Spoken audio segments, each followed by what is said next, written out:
Gaël James, merci d'être avec nous ce soir sur Europe 1 et sur CNews. Je rappelle que vous êtes secrétaire général de Synergie Officier. Je le disais, on ne cesse de le répéter, il y a parfois peut-être deux poids et deux mesures quand on voit le sort réservé à un président de la République et parfois, vous, en tant que représentant de la police, on évoquait ce qui s'est passé à Tourcoing, les agresseurs de ce policier de là-bas qui en sont sortis, voilà, pas de peine de prison, ils n'ont pas connu la casse-prison. À Reims, on continue. Hein.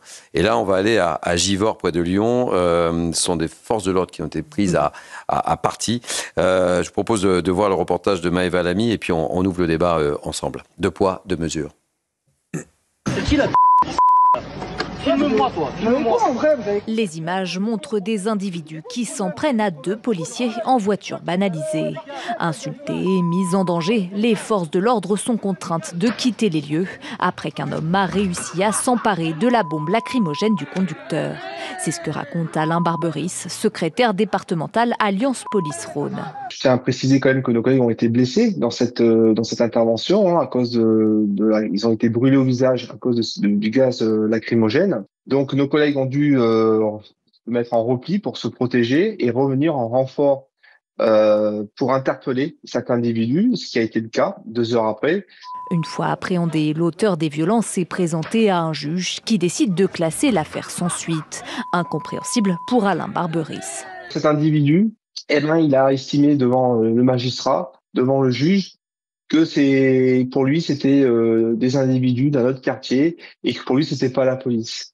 Voilà. Et donc le magistrat visiblement a classé sans suite cette procédure parce qu'il n'y avait pas assez d'éléments.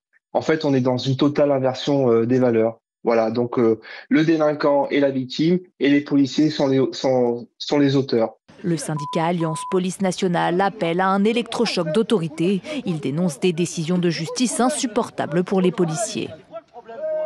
Je ne vais pas vous mettre mal à l'aise, Gaël James, en vertu du poste que vous occupez, mais quand je disais deux poids, deux mesures, on voit le sort réservé à un président de la République et puis on voit ce qui est réservé aux agresseurs des policiers. Hein. Non, mais vous pouvez le dire. Moi, j'ai pas peur des mots, deux poids, deux mesures. Quand on voit ce qui s'est passé à Givors, quand on voit ce qui s'est passé à Tourcoing, à Reims, on n'a pas beaucoup évoqué l'affaire d'Évreux, cette jeune policière qui s'est pris un coup de tête. L'individu a été libéré, hein, il y a eu une relaxe. Moi, je suis un petit peu accablée par ce qui se passe en France. Je ne comprends pas les décisions de justice. Je rejoins mes collègues d'Alliance Police Nationale qui disent qu'il faut un électrochoc. Je me demande même s'il y a des priorités gouvernementales. À un moment donné, il faut se poser la question, est-ce que la sécurité en France est une priorité gouvernementale ? On le voit dans ces images, c'est assez violent.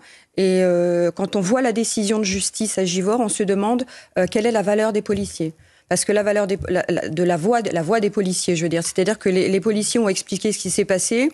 Devant le juge, les voyous, ces délinquants vont expliquer ce qui s'est passé, enfin en tout cas leur version. Et le juge décide d'écouter les voyous et on les relaxe.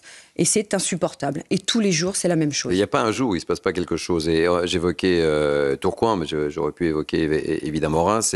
Et à Tourcoing, il y a eu une forte mobilisation autour de ce policier de là-bas qui a été traumatisé parce qu'on a bien vu ces jeunes qui, en plus, non seulement ils ont agressé ce policier, ils auraient très bien pu lui piquer son arme, mais ils ont plus diffusé une vidéo. Et ça passe crème, en fait. Hein. Non, mais comme vous le dites, ça passe crème. En plus, ce sont des individus qui sont archi connus, qui étaient en récidive. Ils ont un casier judiciaire long comme le bras. À un moment donné. Et puis, je vais même vous dire, c'est un petit coup de gueule que je passe ce soir. Mais allez-y, vous êtes sur CNews et sur Europe 1, allez-y, profitez-en. Il est où notre président de la République, s'agissant des policiers qui sont attaqués tous les jours ? Pas un petit mot, pas un communiqué, pas une visite dans un commissariat pour dire « je suis fier de vous ». Qui a assuré la sécurité des manifestations lors des 10 et 18 septembre ? Qui est le dernier rempart de la République ? C'est la police nationale. Et qui est la sécurité durant les JO qui représente la fierté du président de la République? Vous savez, moi je représente les officiers de police. On a sous notre commandement toutes ces femmes, tous ces hommes qui sont sur le terrain tous les jours. Et qu'est-ce qu'on leur dit à ces effectifs ? Bon courage, faites attention à vous. Vous n'êtes même pas soutenus par votre président de la République, parce que c'est ça la réalité. Vous attendez quoi concrètement ? Mais on attend déjà un soutien de la part de notre président. Il faut qu'on sache qu'il est derrière nous. Alors c'est vrai qu'on a un ministre de l'Intérieur qui est derrière nous, qui nous soutient, mais il n'a pas tous les moyens pour agir. À l'époque de Darmanin, on avait des priorités, c'était les vifs, les violences intrafamiliales. On l'entend, c'est normal. Aujourd'hui, sous Retailleau, c'est le narcotrafic, c'est l'entrisme, c'est l'immigration, c'est la sécurité du quotidien. Mais on l'entend tout ça, il n'y a aucun problème. Mais nous n'avons ni les moyens humains, ni les moyens matériels, et surtout, la justice ne nous suit pas. Alors comment on fait ? Comment on fait pour rétablir l'ordre en France ?